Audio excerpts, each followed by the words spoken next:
우리가 지난주부터 믿음에 대해서 살펴보고 있습니다. 지난주부터 믿음에 대해서 살펴보고 있는데 지난주는 이제 제가 온라인 예배를 하다 보니까 그 믿음에 대해서 이렇게 들으신 분도 있고 같이 못 들으신 분도 있었던 것 같아요. 그래서 제가 원래는 오늘 본문이 히브리서 이제 11장 4절만 보려고 하다가 그래도 혹시 못 들으신 분들을 위해서 1절과 3절도 지난주 내용을 간략하게 해드리고 이 4절과 같이 이어서 살펴보도록 하겠습니다. 우리가 우리 삶 속에서요, 하나님의 행하심을, 하나님의 일하심을, 하나님의 역사하심을 경험하기 위해서는 우리에게 꼭 필요한 것이 믿음입니다. 믿음이 없이는 우리는 그것을 바라볼 수가 없어요. 그것을 경험할 수가 없습니다.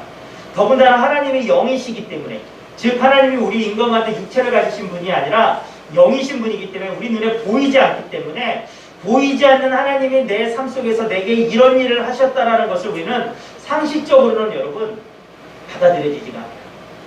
여러분, 너는 크리스찬들이요, 여러분. 왜 하나님을 믿지 않습니까? 여러분, 그들이 믿지 않는 가장 큰 이유가 뭔지 아세요? 하나님의 눈에 보이지 않기 때문에. 여러분, 우리 인간이 얼마나 어리석냐면요, 하나님은 눈에 보이지 않기 때문에 못 믿는다고 얘기를 합니다. 근데 여러분, 불교를 가게 되면 부처상을 놓고 절을 하죠.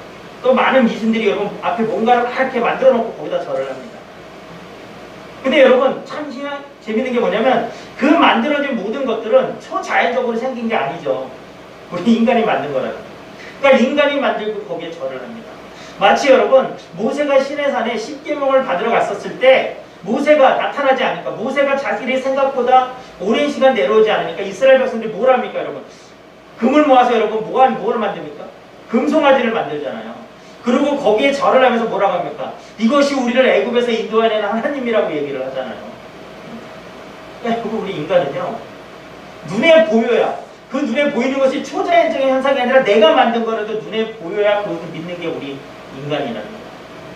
그러다 보니까 눈에 보이시지 않는 영이신 하나님을 여러분 우리가 믿는다고 한다는 것은, 우리가 그 하나님의 일하심을 경험한다고 할 때 여러분 믿음이라는 게 너무나도 꼭 필요하다는 것입니다. 성경에서 믿음을 설명한 구절을 보게 된다면 대표적인 게 오늘 우리가 읽은 히브리서 11장 1절이에요. 믿음은 바라는 것들의 실상이요 보이지 않는 것들의 증거니라. 여러분, 근데 제가 지난주에도 말씀드렸지만 저는 처음에 이 히브리서 11장 1절부터 3절을 읽었을 때 도대체 이게 무슨 말인지 몰랐어요. 믿음은 바라는 것들의 실상이요 보이지 않는 것들의 증거니 선지들이 이로써 증거를 얻으니라. 믿음으로 모든 세계가 하나님의 말씀으로 지어진 줄을 우리가 아나니 보이는 것은 나타난 것으로 말미암아 된 것이 아니니라. 뭐라 이게 무슨 얘기인지 알겠어. 우리가 한국 사람이니까 한글이니까 읽습니다. 읽어요. 근데 이 내용이 뭔지 마음에 저는 안 오더라고요. 예전에는 이거 뭔지 무슨 내용인지 이게 무슨 말하는 건지 알겠어 이게. 우리가 읽는데 모르겠다는 거예요. 저도 그랬어요. 저도 몰랐어요. 그래서 제가 오늘 이 본문을요, 그나마 여러 성경의 번역본 중에서 가장 그래도 우리가 이해하기 쉽게 해석되어 있는 게 공동 번역이었어요. 그래서 제가 지난주도 읽어드렸는데 오늘도 한번 읽어드려볼게요. 이 공동 번역본에 보면 이렇게 이것을 해석해 줍니다. 믿음은 우리가 바라는 것들을 보증해주고 볼 수 없는 것들을 확증해 줍니다. 옛 사람들도 이 믿음으로 하나님의 인정을 받았던 것입니다. 우리는 믿음이 있으므로 이 세상이 하나님의 말씀으로 창조되었다는 것, 곧 우리 눈에 보이는 것이 보이지 않는 것에서 나왔다는 것을 압니다. 자, 이 지금 제가 읽어드린 공동 그 번역본을 내용의 기준으로 우리가 처음 읽었던 우리 성경, 우리가 보고 있는 성경을 해석해주면 이거라는 거예요. 성경에서 말하는 믿음이라는 것은요, 바라는 것, 즉 내가 소망하는 것, 꿈꾸는 목표가 그것이 실제임을 보증해 준다는 것이에요. 그리고 보지 못한 것들을 확실하게 확증해 주는 증거라는 것입니다. 그러니까 뭐냐면 여러분, 믿음은요, 내가 바라는 것들에 대해서 확실하게 그것을 실제로 일어날 것임을 보증해 주고 증거가 되어 준다는 거예요. 그래서 옛날 우리가 나오는 성경의 많은 믿음의 선조들도 그러한 믿음으로 하나님께 인정을 받았다는 거예요. 즉 보이지 않는 하나님을 믿는 믿음으로 인정을 받았다는 것입니다. 그래서 우리는 믿음이 있기 때문에 전능하신 하나님이 천지를 창조하셨다는 거예요. 그래서 여러분 지금 우리 눈에 이 보여지는 이런 것들은요, 눈에 보여지는 것에서 보여진 것을 만든, 즉 사람이 내 눈에 내가 어떤 미신적인 불상이나 뭘 조각상을 만들었었을 때 내가 자연적인 내 눈에 보였던 나무를 깎아서 만들어서 내 눈에 보여지는 것이 아니라 영이신 하나님의 전능하신 하나님의 말씀으로 이 세상의 모든 것들이 창조되었다라는 것입니다. 그게 여러분 1절부터 3절입니다. 그래서 여러분 이 구절을 쉽게 해석해드리면요, 우리가 바라고 소망하는 것이 아직 보이지 않아도 우리에게 믿음이 있다고 한다면 바라고 소망하는 것은 반드시 이루어진다는 거예요. 내 눈에 지금 보이지 않아요. 여러분 여기서 그 실상이라는 말은요, 우리가 읽었던 오늘 1절에 바라는 것들의 실상에서 실상은요 휘포스타시스라고 해요. 휘포스타시스. 이 뜻은 증빙서류, 등기서류예요. 증빙서류, 등기서류. 그러니까 믿음이 있으면 여러분 우리가요 어떤 집을 샀어. 근데 내가 그 집에 지금 들어가 있지 않아도 여러분 내가 그 집에 등기서류에 내 이름이 딱 돼 있으면 그 집은 내가 그 집에 안 살아도 누구 집입니까? 내 집이에요. 내가 그 집에 다른 사람이 살고 있어도 여러분 그 집의 소유는 내 것입니다. 그것처럼 여러분 내 눈에 보이지 않아도 내가 하나님을 믿는다면, 내게 믿음이 있다고 한다면 그것은 이미 내 거라는 거예요. 근데 여러분 지금 제가 설명드린 것들은 믿음에 대한 1절, 오늘 본문 1절에 대한 1절과 3절에 대한 설명이지 믿음 그 자체에 대한 설명은 아니에요. 자, 믿음은 무엇이냐? 믿음은요, 믿음의 본질이라는 책에 보면 믿음은 우리가 아는 하나님에 대한 반응이라고 나와요. 우리가 아는 하나님에 대한 반응, 하나님에 대한 반응이라는 거예요. 이것은 믿음의 사실에 대한 확신이고요, 인격에 대한 신뢰를 말한다는 거예요. 사실에 대한 확신과 인격에 대한 신뢰. 여러분 믿음이라는 것은요, 인격과 인격을 가진 존재들 사이에서만 존재하는 것이 믿음이에요. 다시 설명드립니다. 제일 중요한 개념인데요, 믿음은요 인격과 인격을 가진 존재들 사이에서만 만들어질 수 있는 게 믿음이라는 거예요. 여러분 인간과 기계 사이에, 우리 사람과 기계 사이에 여러분 믿음이라는 것이 있나요? 존재하지 않아요. 여러분 우리는 기계를 두고 믿는다고 얘기하지 않아요. 여러분 기계가 고장이 나면요, 우리는 고치기만 하지 여러분 기계를 위로하거나 설득하지 않아요. 기계에게 아이고 네가 얼마나 힘들어서 고장이 나자 이렇게 여러분 기계를 위로하는 사람이 있습니까? 없어요. 야 너 지금 작동이 기계가 안 돼. 야 너 이거 좀 작동 좀 해줘야 되는데 야 너 좀 안 되면 안 돼. 야 너 좀 이성적으로 좀 생각 좀 해봐라. 야 네가 여기서 좀 멈췄으면 어떡하냐. 우리가 기계에게 이렇게 기계를 설득합니까? 하지 않아요. 그런데 여러분 믿음이라는 것은요, 인격과 인격 사이의 관계를 나타내는 것이기 때문에 상대방에게 여러분 기대를 하기도 하고요, 상대방을 설득하기도 하고요, 상대방을 여러분 상대방에게 노력합니다. 그것이 여러분 신뢰의 관계를 나타난다는 것이, 그것이 믿음입니다. 창세기 1장 26절과 27절에 보면 하나님이 우리 인간을 창조하시는 모습이 나오는데, 하나님이 인간을 창조하실 때 어떻게 창조하셨다고 나와요? 여러분 자기의 형상대로, 하나님의 형상대로 우리 인간을 창조했다고 얘기합니다. 여기서 여러분 형상이라는 건 뭐예요? 하나님은 영이시기 때문에 우리처럼 육체가 있는 분이 아니기 때문에 여러분 여기서 형상은요, 우리와 같은 육신의 어떤 모양을 얘기하는 것이 아니라 하나님의 고유한 속성, 즉 품성, 품격을 얘기하는 거예요. 쉽게 얘기하면 인격을 얘기한다는 거예요.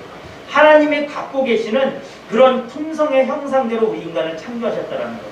즉 하나님이 인간을 만드시고 모든 피조물 중에 유일하게 인간에게만 하나님의 형상대로 만드셨다는 것은 하나님의 품격, 즉 인격을 넣어주셨다는 거예요. 그래서 여러분 사람만이 여러분 하나님과 교제할 수 있고요, 사람만이 하나님과 믿음의 관계를 만들 수 있다는 것이에요. 여러분 우리 인간에게만 여러분 지성과 감성과 여러분 의지라는 게 있잖아요. 여러분 다른 동물들에게, 다른 피조물에게 그런 것들이 있나요? 없어요. 유일하게 우리 인간만이, 하나님의 형상대로 만들어진 우리 인간만이 갖고 있는 것입니다. 그래서 인격을 가진 인간만이 인격을 가지신 하나님과 믿음의 관계를 생성할 수 있는 것입니다. 그래서 여러분 우리가 처음 읽었던 본문 1절, 믿음은 바라는 것들의 실상이요 보이지 않는 것들의 증거니, 이 구절은요 모든 결과는 인격자이신 하나님의 뜻과 의지에 따라서 결정된다는 거예요. 여러분 세상의 기준은요, 여러분 세상의 기준은, 우리의 상식은요, 어떠한 일이 여러분 그것이 사실로 확증이 된다고 한다면 그것에 대한 결과가 나타나 내 눈에 보여줘야 돼요. 쉽게 얘기해서 여러분 예지가 경훈이에게 야 이거 사과나무 씨다 라고 딱 줬어. 근데 경훈이가 이 씨를 봤을 때는 이게 사과나무 씨인지 대나무 씨인지 알 수 없다는 거예요. 그래서 경훈이가 나무에 이걸 심었네. 그리고 열심히 물을 주고 한동안 열심히 몇 년을 열심히 키웠어. 그래서 열매를 딱 맺어보니까 사과나무가 열렸어. 그러면 경훈이가 그랬어요. 야, 이거 정말 사과나무 씨였네. 이렇게 생각하겠죠. 그게 우리 인간이죠. 그것이 사실은 우리 이 땅을 사는 우리의 굉장히 가장 어떤 보면 상식적인 생각이에요. 그죠? 그런데 여러분, 성경에서 얘기하는 믿음은요, 결과가 내 눈앞에 나타나기 전에 하나님이 어떠하신 분인지, 말씀으로 천지를 창조 전능하신 분인지를 우리가 믿고요, 하나님이 무엇을 하시려는지를 우리가 안다고 한다면 그것이 결과가 나타나지 않아도 내 눈에 사실로 지금 당장 보이지 않아도 우리는 그것이 될 것을 믿는다. 그것이 믿음이라는 거죠. 여러분, 우리 기독교 신앙에서는 믿음의 대상은 하나님이시기 때문에요, 하나님을 향하여 갖고 있는 거기 때문에 여러분, 하나님이 맞다고 하시면 여러분 그것은 맞는 것이에요. 여러분, 하나님이 아니다 그러면 내가 아무리 이게 기라고 해도 그건 아니라는 거예요. 즉 기준이 하나님이 되신다는 거예요. 하나님의 뜻이 여러분 말씀의 결과라는 것이에요. 하나님이 이것을 내가 너를 통해서 이걸 행하시겠다 한다면 그것은 여러분 된다는 거예요. 여러분, 이루어지는 시간과 장소가 여러분 지금 내 상식과 다르고 나중에 될지 모른다 하더라도 여러분, 하나님이 그렇게 하시겠다고 하신다면 바로 여러분 그렇게 된다라는 것입니다. 여러분, 그것을 우리는 믿는다는 거죠. 그래서 여러분 4절부터 나오는 어떤 믿음의 선조들은, 성경의 신앙의 믿음의 선조들은 우리에게 그것을 보여줘요. 그래서 여러분, 믿음은요, 하나님을 제 높에 나 혼자 갖는 어떤 열심이거나 소원이거나 나만의 신념이 아니다라는 거예요. 무슨 여러분 뭐 부적처럼, 행운의 부적처럼 여러분 생각해서는 안 된다라는 것입니다. 믿음은 여러분 그냥 만들어지는 것이 아니에요. 믿음은 여러분 인격제이신 하나님과 인격을 갖고 내가 여러분 끊임없이 여러분 관계 속에서 여러분 나는 하나님을 믿게 되는 것입니다. 여러분, 우리 인간관계를 한번 생각해 보세요. 예지하고 부모님이 오늘 처음 만났는데 얘가 자꾸 두근이 되네. 지금까지 한 번도 안 봤어. 지금 처음 만났어. 그러면 서로가 서로에 대해서 믿을 수 있습니까? 신뢰할 수 있습니까? 오늘 처음 본 사람끼리 믿을 수 있어요? 믿을 수 없다고. 그런데 많은 시간을 서로 이렇게 저렇게 부딪히고 서로 대화도 하고 서로 여러 가지 일도 같이 하고 하다 보면 그 가운데서 내가 상대방에 대해서 어떻게 됩니까? 신뢰하는 마음이 생기게 되죠. 아, 저 사람은, 여러분, 신뢰하는 마음이 왜 생깁니까? 아, 저 사람은 이렇구나. 내가 저 사람에 대해서 점점 알아가게 되는 거잖아요. 시간에 따라서 많은 관계를 맺어감에 따라서 내가 저 사람을 점점 알면 알수록 나는 저 사람에 대해서 여러분 신뢰하게 됩니까? 불신하게 됩니까? 신뢰하게 된다는 거죠. 여러분, 믿음은 그런 관계에서 생기는 거예요. 즉, 그것이 그러면 우리와 하나님과의 관계에서는 어떻습니까? 여러분? 하나님이 우리를 자녀로 불러주셨죠. 그리고 그 가운데서 여러분 우리는 끊임없이 이제 하나님과의 관계가 시작됩니다. 인격을 갖춘 인격자와 인격자 사이의 관계가 맺어지기 시작해요. 때로는 여러분 우리 하나님 앞에 불만을 표하기도 합니다. 하나님 왜 이렇게 해주세요? 하나님 왜 기도 안 들어주십니까? 하나님 이게 뭡니까? 라고 하기도 합니다. 하지만 때로는 하나님 은혜에 감사해서 하나님 감사합니다라고 정말 하나님이 해주셨네 라고 하기도 하죠. 여러분, 믿음은요 그런 관계 속에서 생겨나는 것입니다. 여러분, 그래서 하나님은 그런 관계 속에서 우리에게 찾아오셔서 당신을 나타내 주십니다. 그리고 우리를 설득하세요. 그래서 여러분, 우리로 하여금요 정말 하나님밖에 없습니다. 정말 내가 믿을 존재는 하나님밖에 없습니다라고 고백하게 됩니다. 항복하게끔 하십니다. 그래서 정말 여러분, 우리의 믿음은 내가 맞습니다 하나님, 내가 여기도 가보고 저기도 가보고 내가 내 뜻대로 많은 것을 해봤지만요 정말 하나님뿐이십니다. 하나님만이 나의 힘이십니다. 하나님만이 내가 믿을 수 있는 존재입니다라고 고백하게 하는 것입니다. 여러분, 뭐 믿음은요 어느 한쪽의 일방적인 구애나 신뢰가 아니에요. 쌍방이 서로를 믿고 신뢰할 때 믿음을 만들어가지고 성장합니다. 그렇기 때문에 우리에게 중요한 것은 여러분, 하나님이 우리에게 찾아오셔서요 무엇을 우리에게 가르치시려고 하는지, 무엇을 행하시려고 하는지에는 이해가 우리에게는 너무나도 필요합니다. 그리고 그 일을 위해서 하나님이 어떻게 나에게 진심을 다해서 보이시고 나에게 성실하심을 보이시고 노력하고 계신지를 우리가 깨닫게 될 때 우리는 하나님에 대한 믿음이 생기고 하나님을 경외하게 되는 것입니다. 우리 4절 한번 다시 한번 볼까요? 히브리서 11장 4절 우리 다시 한번 보겠습니다. 여기 4절에 보면요 가인과 아벨의 제사가 나오죠. 우리 다 4절만 같이 한번 읽겠습니다. 믿음으로 아벨은 가인보다 더 나은 제사를 하나님께 드림으로 의로운 자라 하시는 증거를 얻었으니 하나님이 그 예물에 대하여 증언하시니라. 그가 죽었으나 또 믿음으로써 지금도 말하느니라. 가인과 아벨의 제사. 성경에서 나오는 최초의 제사, 즉 최초의 예배입니다. 자, 근데 여기서 보면 아벨은 가인보다 더 나은 제사를 하나님께 드림으로 의로운 자라 하시는 증거를 얻었다라고 나옵니다. 자, 우리가 이 가인과 아벨의 제사에 대해서 우리가 좀 더 알아보려고 하면요. 구약성경으로 구약성경 4페이지 한번 보실래요? 창세기 4장 한번 보겠습니다. 창세기 4장 1절에서 7절 한번 보겠습니다. 구약성경 4페이지 한번 보겠습니다. 구약성경 4페이지 성경 제일 앞쪽입니다. 창세기 4장 1절에서 7절입니다. 창세기 4장 1절에서 7절 구약성경 4페이지입니다. 찾으셨으면 제가 먼저 한 절 읽고 여러분들이 한 절 읽고 교독하도록 하겠습니다. 아담이 그의 아내 하와와 동침하며 하와가 임신하여 가인을 낳고 이르되 내가 여호와로 말미암아 등남하였다 하니라.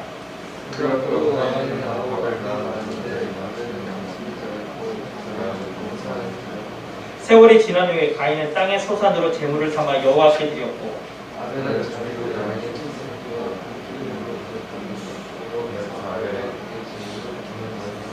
가인과 그의 제물은 받지 아니하신지라. 가인이 몹시 분하여 안색이 변하니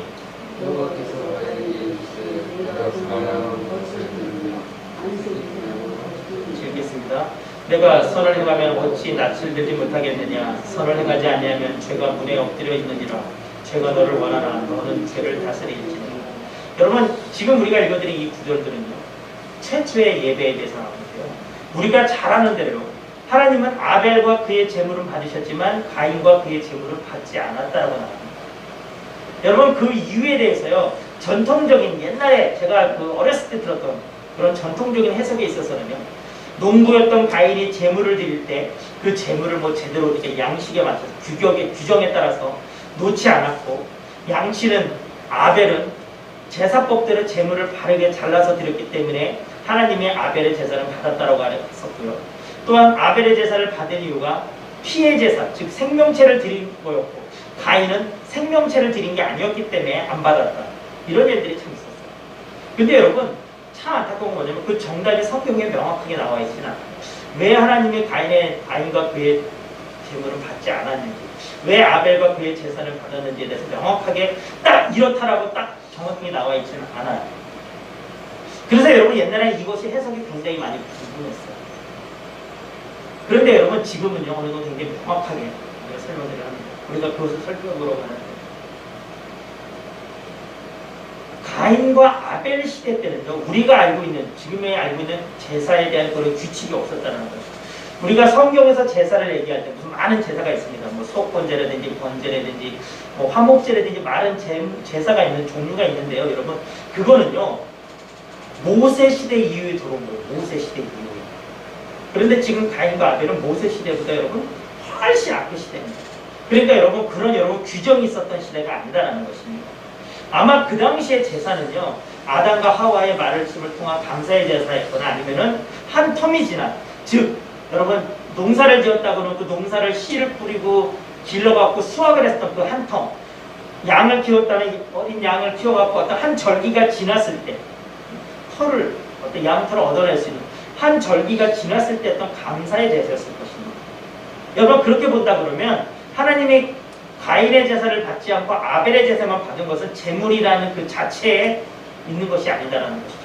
여러분, 하나님이 가인과 아벨의 제사가 그 제물에 있었다면, 즉 농산물이냐 양이었냐의 차이가 있었다 그러면 여러분, 하나님이 직업을 차별하시는 거 아니에요? 여러분, 하나님 직업 차별하시는 거 아니에요? 성경은요, 여러분, 우리가 그 4절과 5절을 가만히 읽어보면 재밌는 게 뭐냐면요, 가인과 아벨 이 두 사람의 예배드리는 태도를요, 의도적으로 구분해놨어요. 즉 가인과 그 제물이라고 나오고요, 아벨과 그 제물이라고 나와서 대칭 구도를 좀 이루고 있습니다. 4절에 보면 이렇게 하죠. 아벨은 자기도 양의 첫 새끼와 그 기름으로 드렸더니 여호와께서 아벨과 그의 제물을 받으셨어요. 아벨은요, 양의 처음 새끼와 기름을 드렸다라고 구체적으로 좀 나오고 있죠. 양의 처음 새끼와 기름을 드렸다. 여러분 처음 새끼는요, 새끼 하니까 이상한 뜻인데 여러분. 여러분 처음 새끼는요, 성경을 볼 때요, 성경 전체에서 하나님의 것으로 여러분 구별되어 있어요. 그래서 여러분 성경에서는 장자가 여러분 굉장히 어떤 진짜 하나님의 것으로 구별된 존재잖아요. 성경에 나오거든요.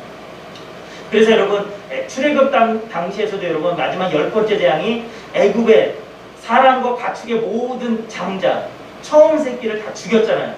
여러분 그것이 의미하는 건 뭐냐면 전부를 죽였다는 거예요. 그래서 여러분 이 처음 새끼는 모든 만물이 하나님의 것임을 나타내는 상징이기도 했어요. 그리고 또한 아벨은 여러분 기름으로 드렸다고 얘기해요. 아벨은 자기도 양의 처음 새끼가 그 기름으로 드렸다. 기름으로 드렸다고 얘기해요. 여러분 기름은요, 살기다라는 단어에서 파생된 말로요, 기름진 것을 의미해요. 그래서 여러분 히브리어로 기름을 드렸다는 것은요, 최상품, 가장 좋은 것을 드렸다는 얘기예요. 기름으로 드렸다는 것은 최상품, 가장 좋은 것을. 즉 아벨은요, 양의 처음 새끼와 다른 양들 가운데서 가장 살찌고 기름진 것을 골라서 하나님께 드렸다는 것입니다. 이것은요, 아벨이요, 하나님을 향한 그의 고백이 여러분, 그의 평소의 삶 속에서 보여준다는 겁니다. 여러분 그는요, 평소 그의 삶 속에서 하나님을 향했을 때 가장 하나님과의 관계를 가장 중요한 것으로 여기며 살았다는 것을 우리가 보여줍니다. 그러니 여러분 하나님께 드릴 때 내가 갖고 있는 가장 좋은 것, 좋은 게 아니고 귀한 것을 드릴 줄 알았어요. 즉 그에게 하나님은요, 그런 분이셨다는 거예요. 그냥 내가 쓰고 남으면 그냥 보잘것없는 거, 허름한 것을 드리려고 했던 것이 아닙니다. 그에게 하나님은 그런 위치에 계신 분이었다는 거죠. 근데 반면에 5절에 보면요, 가인과 그의 재물은 받지 아니하신지라 나와요.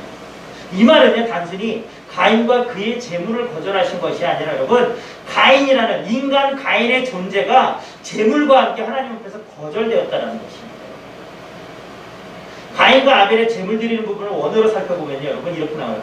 아벨과 그의 재물은 받으셨으나, 여기서 받으셨으나는요, 원어로 보면요, 예호와 와이샤라고 하는데 이것은요, 여호와께서 아벨을 주목하셨다는 거예요.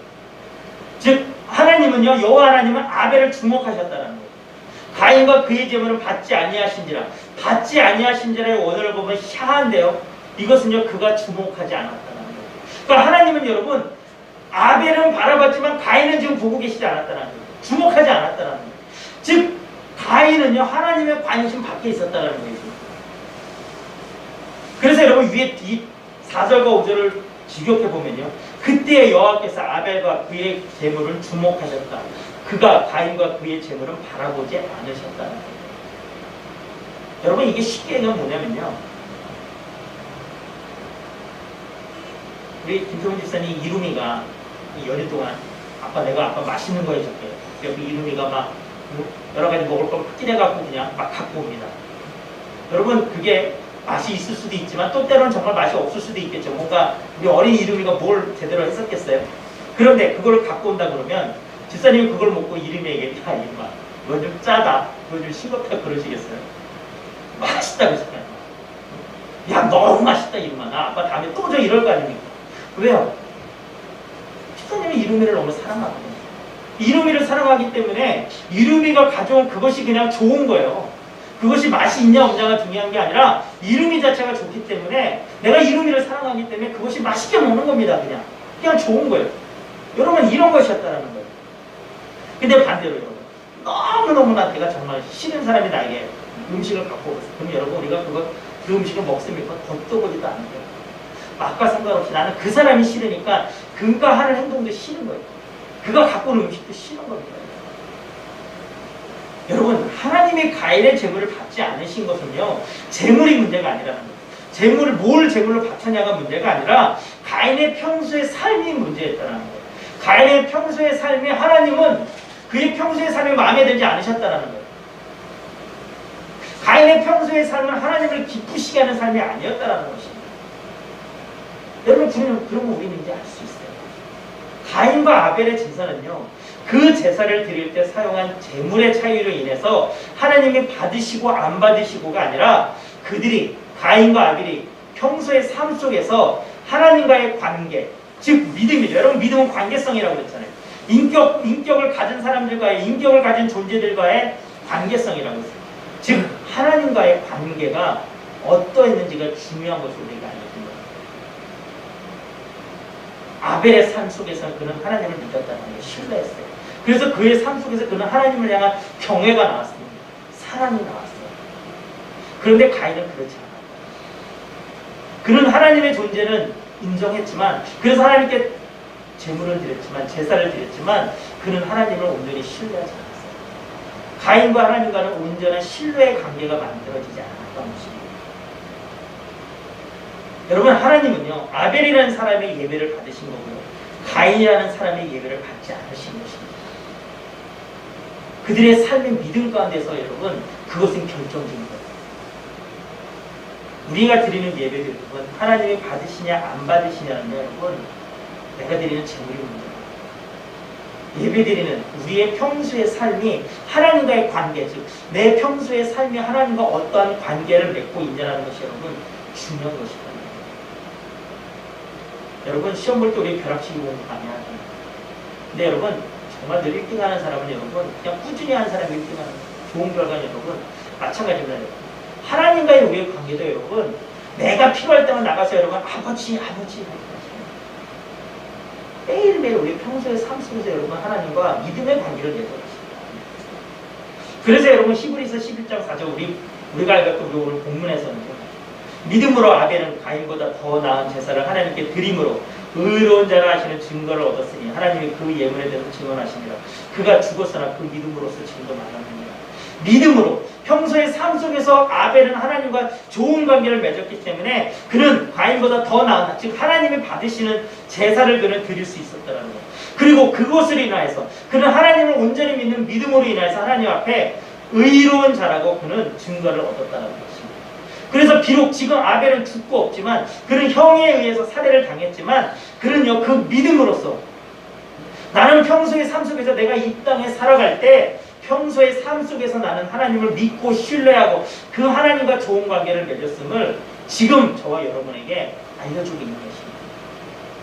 우리에게 믿음이 어떠한 것이어야 되는지 알려주고 있는 것입니다. 아벨이 드린 제사는요, 그의 일상 속에서 자신의 믿음을 표현하는 행위였어요. 그리고 그것을 통해 아벨은요, 하나님 앞에 의로운 자라는 증거를 얻었습니다. 하나님은 아벨 존재 자체를 믿고 받으셨어요. 여러분, 하나님은요, 우리의 외모나 재물이나 우리의 어떤 명예나 그런 것들이 좋고 나쁜 보시는 분이 아니에요. 하나님은 저와 여러분의 삶 전체를 보십니다. 오늘 나의 삶이 어땠는지, 어제 나의 삶이 어땠는지, 지나온 나의 삶이 하나님으로서 어떠한 모습이었는지, 내가 어떠한 모습으로 나아가려고 하고 있는지를 하나님은 보고 계시는 것입니다. 여러분, 2021년도에는요, 우리의 삶이 아벨의 삶과 믿음이 되기를 소망합니다. 우리의 어떤 한 가지 행동이 아니라 우리 삶의 모든 부분으로 여러분 하나님을 사랑하시길 바랍니다.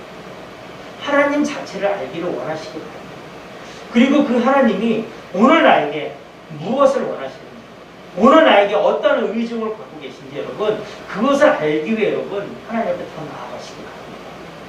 기도의 자리로 나아가시고요. 여러분 성경 말씀을 통해 여러분 하나님을 알기를 여러분 구하시기 바랍니다. 여러분 오늘 2021년도 우리 교회 표가 여러분 기대하고 경험하는 삶, 기대하고 경험하는 삶. 무엇을 기대합니까? 하나님이 저와 여러분의 삶 속에서 행하실 일들을 여러분 기대하시라는 거예요. 2021년도에 하나님이 여러분들을 어떻게 사용하실지, 하나님이 여러분의 삶 속에서 어떤 은혜를 퍼부어 주실지 여러분 그것을 기대하시기 바랍니다. 그리고 여러분 그 기대한 대로 여러분 그것이 여러분 삶 속에서 이루어지는 경험하는 삶이 되기를 여러분 구하시기 바랍니다. 여러분 우리가 하나님의 마음을 알고요, 그것을 우리가 꿈꾸고 기도하면 여러분 그것은 반드시 이루어집니다. 여러분 반드시 그것을 경험하게 됩니다. 2021년 우리 삶의 모든 부분으로 하나님을 사랑하고 알고 경험하는 한 해가 되시기를 주님의 이름으로 축원합니다. 우리 찬양하고 그것을